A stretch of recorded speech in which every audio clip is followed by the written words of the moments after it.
Hi guys, welcome back to our Porsche restoration project. In this video we're going to go over the installation of our front and rear brake components. So what I've got mocked up here, I have everything put together on the front here except for the front backing plate. Reason I haven't put that on yet is because what I want to do is I want to get a parallel adjustment with our tie rod ends before I get too much farther down the road with this. So it's going to be necessary to have our alignment somewhat in the ballpark for our first drive. So what I'm doing here is I'm just clamping up a straight edge. I've printed out a couple pages from the manual, and that's giving specifications on proper towing values on this car. It looks like, best I can make sense of it, is a positive tow in between 5 and 7 millimeters per side. So that should be fairly simple to do with some straight edges. As long as we got something clamped on a rotor here, it's probably going to be the most accurate way to get there without an alignment rack. Let's go around to this side and see what's going on over here. So this side hasn't been put together yet. First thing we're going to need to do is go through our hub. We're going to have to set up the bearings, put the seal in there, and then mount it to our rotor and put it on. Once we have our rotor put on there, then we can go ahead and align our tie rods. So let's go ahead and get started with our hub and see what that looks like. So here's a look at our front hub. So what I did to recondition this, this thing looked pretty nasty. It looked like I pulled it up off the bottom of the ocean floor when I pulled it off the car. What happens to these guys over time is the brake dust just kind of embeds itself into the aluminum pores and then bakes itself in over time. So what I did is I soaked it in a de-rusting agent for about a week, pulled it out of there, used a real fine wet sandpaper on it, like around a 600 grit. And then took some hand polish, some Blue Magic, and a microfiber rag, and brought it back to life. So it looks real good. Condition is excellent, very sound, and also I'm taking advantage of the inner and outer bearings that came off the car because the inner race and outer race, also the condition of the bearings, virtually brand new. So one of the things with this car, part of the history on it, is before it was parked in '78, right before that time, it had gone through some extensive service work. So a lot of the parts I'm pulling off the car had recently been switched out. So I'm going to take advantage of those and reuse them in perfect condition. Okay, first thing we want to do, we want to pack the inside with some grease. I'm using a multi-purpose grease to do this, petroleum base. You're going to pack the inside, put their inner bearings in, and then put our outer seal on. Okay, here we go. Let's just fill the inside up here with some grease.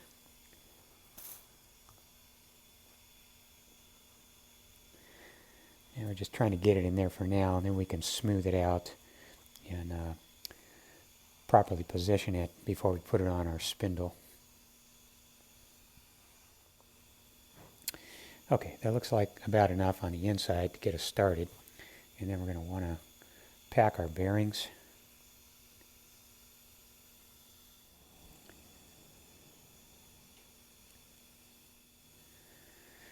Okay, and that's just going to sit down in there. Kind of seat it a little bit.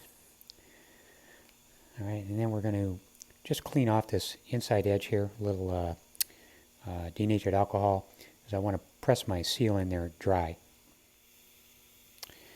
Okay, and then before we press that in there, we just want to make sure that we load up the inside of the seal with grease. I've cleaned off the outside edge and the inner edge here. The reason I want that clean is because I want to make sure, just get it started here.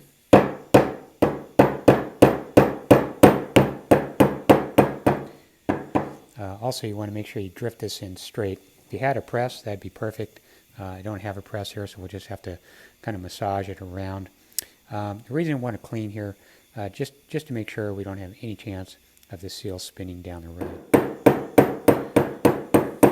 Okay, and then when we get it close, I'm going to drift it down in there with a large socket, and then I'm just going to work the edge.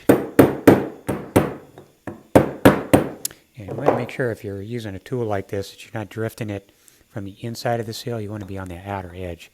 That's where the strength is, a little bit of outward lean on that. Just going to walk it around.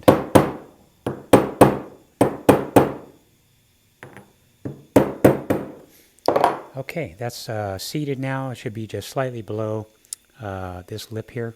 And you can see, got our inner bearings in there. Put a little bit more grease on the inside, right here where it goes into the spindle.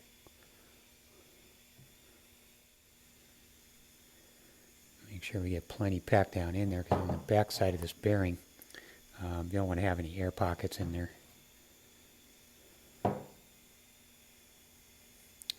Okay, I think that'll do it. Let's go put her on.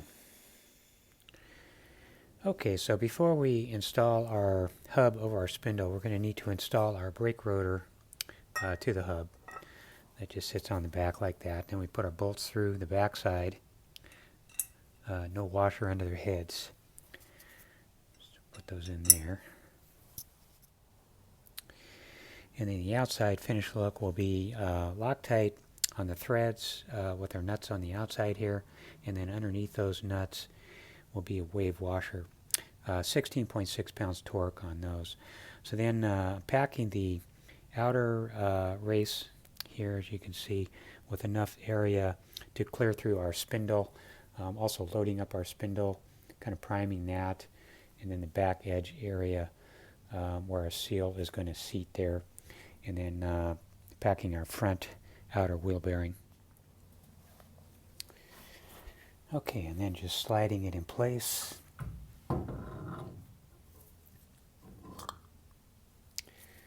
Seat that in there. Outer wheel bearing. Spin it a little bit just to seat everything. Then put our thrust washer on. And then our outer clamp.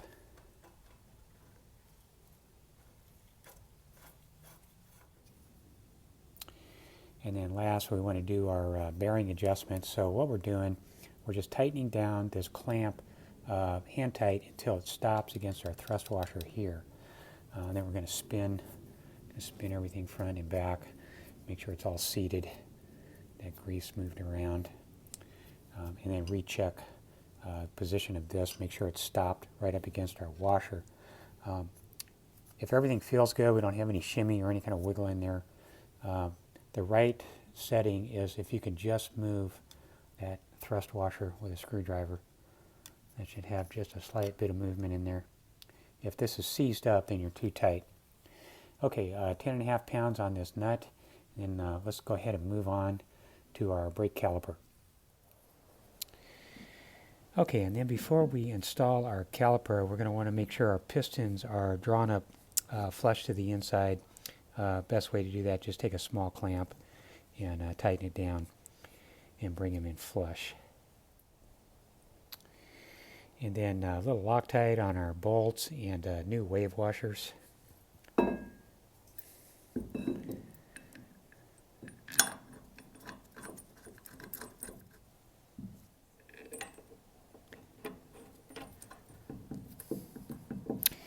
And then we'll torque those down to 50.6 pounds.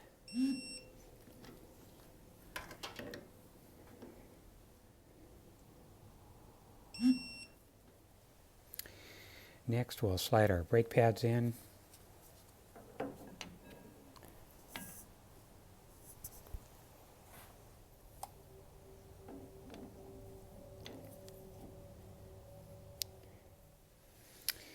And then our brake pad retaining pins, I like to use a little anti-seize paste on these guys. Some guys like to use grease. Either one's okay. I like the anti-seize paste, as it's just a little bit drier. We slide that in from the back side and then put our brake pad retaining clip underneath it.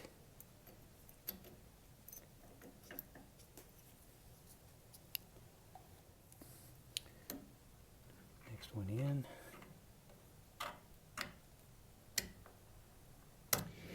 And then installing our locking pins.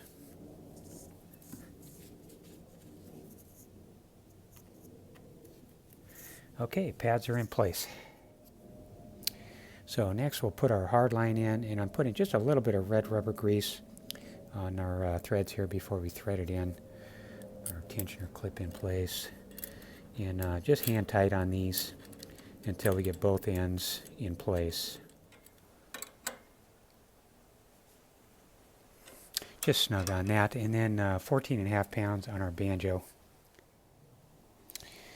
Okay, so we got everything in place and tightened down. That's about as far as we can take it for now until we do our tie rod adjustment. Also on this banjo connection, I want to make sure to put 2 new copper washers in there. Our brake pads in place. Everything looking real good. So the one thing we don't know about these brakes, when I found the car, everything, all brakes were completely seized. So even though I got them apart and able to reuse them, and cylinders look real nice, we really don't know any kind of warpage in there, any kind of casting malfunctions. We won't know if they're going to completely seal 100% until we put brake fluid in it, which is coming into cold weather. This is going to be the best time to check for any kind of leaks. So once all this metal starts shrinking down, if you're going to have leaks in your brake system, now's going to be the time to find it. Okay guys, so we're ready to move on to our tie rod adjustment. So what I'm doing here, I've got 2 straight edges. These are about 80 inches long. We're going to go ahead and do this in inches just because it's easier for me. That's a measuring system we use here in the U.S. But basically it's the principle of what we're doing here. So from the back dimension parallel with the front dimension, from rotor to rotor, I'm measuring 50 and 1/16 of an inch front and rear. So we're exactly parallel on a rotor. So I got a couple marks on here. I've got one in the rear, one in the front there. And from center, what that is the total diameter of our wheels. So our wheels run about 25.5 inches. So what I want to do from parallel, from the left side to the right side, I want to take our toe in here approximately 3/16 of an inch or 5 millimeters in this way, and also the other way. So right now I've got the left tie rod sort of ballparked where it needs to be. So steering rack is centered in the car, measured to our flange here. Inner tie rod is about 4 1/4 on each side. And then from the inside here, where the tie rod arm hooks into our fork there, I got about a 1/2 inch revealing. So that's about where we need to be. And then you can see here we're going to land about center. So what I'm going to do, I'm going to set up the other side. Once both sides are parallel and it looks like they're going to drop in, then we'll go ahead and adjust the length on our tie rod ends to pull that toe in. So here's our right tie rod end. You can see the threads on this guy quite long. Definitely going to want to use an anti-seize paste on there as they're going to start getting tight the farther in you thread it. You can see down in there. So these are backwards threads, so if I'm going counterclockwise, I'm actually threading it in. So I'm going to take that guy into about a 1/2 inch from our fork there. And then after I get there, I'm going to tighten this nut down so it doesn't move, and then we'll do our fine-tune adjustment out here. Okay, going to back it off 1 revolution. That's going to make it longer. Down in the hole. I'm just going to put this nut on here, tighten it down until it just starts to draw this through. I don't want to be tight with it, I just want to make sure it's bottomed out. And then the same on this side, you can see it's going to line right up there. Just back that out 1 revolution. Put it down in there. And then you're going to have to tap it in. Otherwise it won't seat, and then when you start to tighten down your castellated nut, it's going to spin the ball in there. So little thread lubricant on there, little anti-seize paste, and just snug. Okay, so you can see our measurement now, 49 7/8. So we picked up 3/16 of an inch. That's not quite enough. I'm going to go 1 more revolution outwards on both sides, and that should get us where we want to be. Okay, so 1 more revolution each side, put that right where we want it to be, 49 5/8. So that's basically giving us 3/16 strong each side, or approximately 5 millimeters each side, toe in at this distance. So yeah, I think that's going to work out good for startup, get us in the ballpark. Okay, let me tighten everything up. Let's have a look at her. All right, so we got everything tightened up and pinned. What I found is that this tie rod end really needs to be driven down in there fairly substantially with a plastic hammer to get it to wedge itself in this steering arm before you put your castellated nut on. If you don't drive it down in there far enough and tight enough, your castellated nut is going to spin the ball. So that's really the only problem I ran into. And also, so we want to set this first, pin it, and then tighten this clamp dead last. That way you get the proper angle on our ball joint. And then also looking up on the inside there, to make sure we got our safety cotter pin in there. And then these bolts, clamp bolts, these are very specific how they go in there. There's an indent in this bar, in this arm here. And if you don't have it aligned right on that indent, you're not going to get those bolts in there. Okay, let's move on to the backing plates.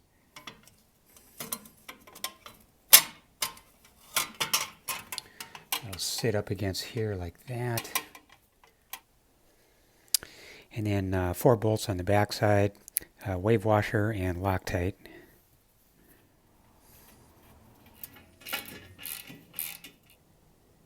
So here's looking at it from the back side. 18 pounds torque on those 4 bolts. And then last, we're going to put our bearing cap on and not filling the inside with grease. Just pressing it on there.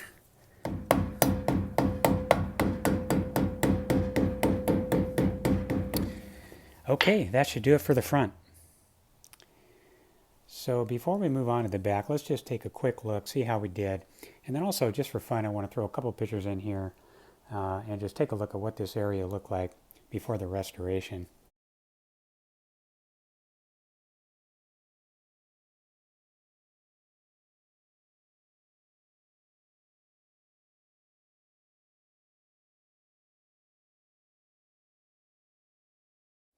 So everything's all nice and clean now.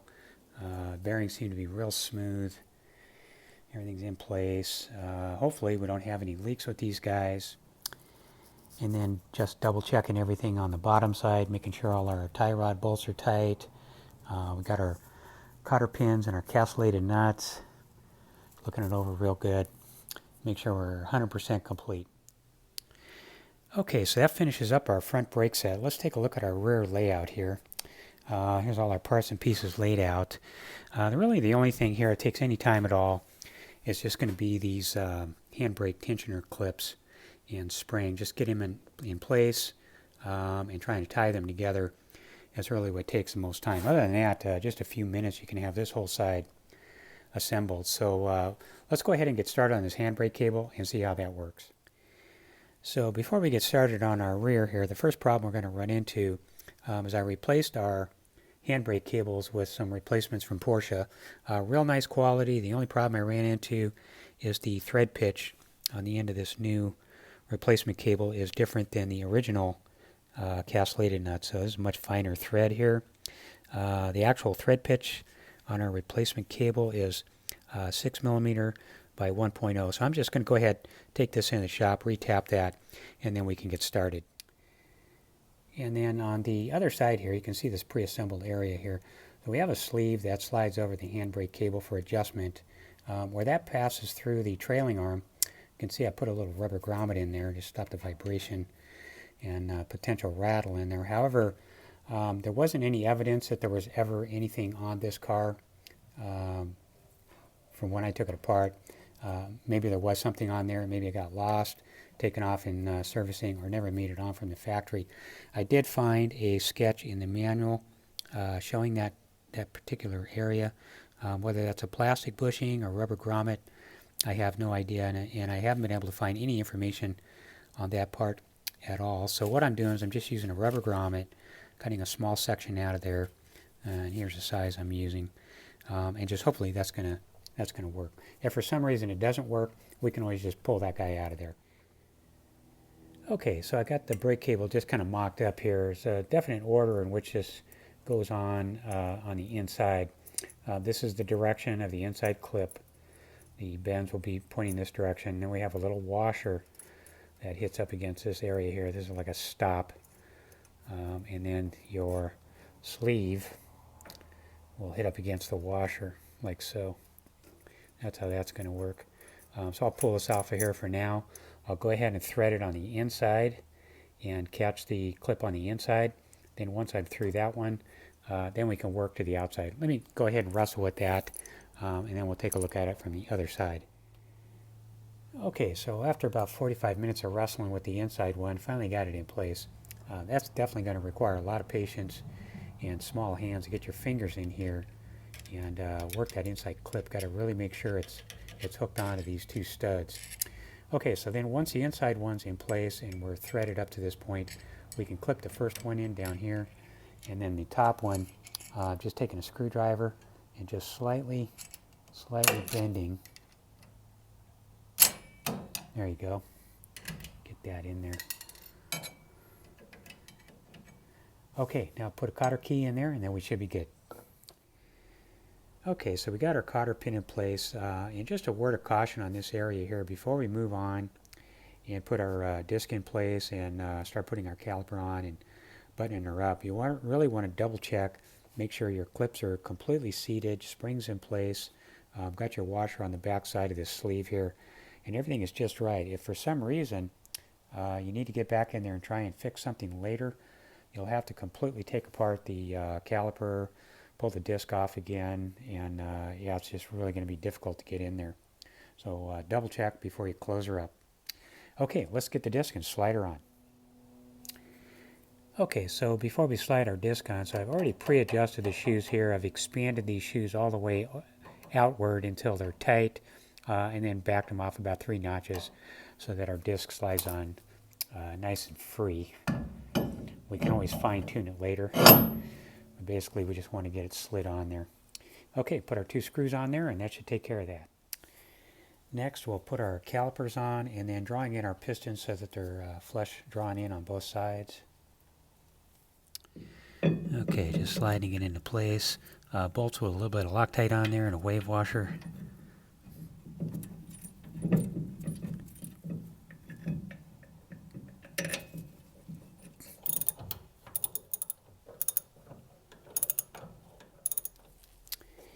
And then 43.4 pounds torque.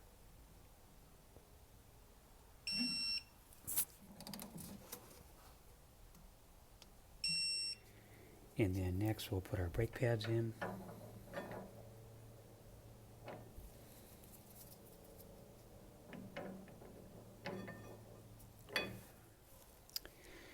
Next we'll slide our brake pad retaining pins in.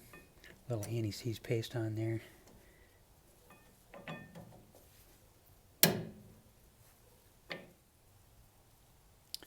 Then put our clip in.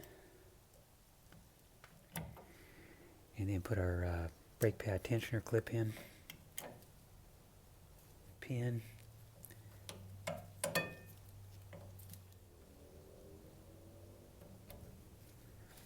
Okay, brake pads are in. And then installing our hardline.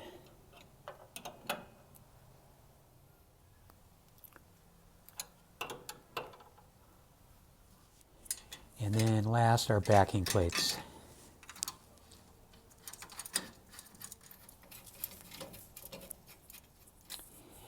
And then 18 pounds on our backing plates.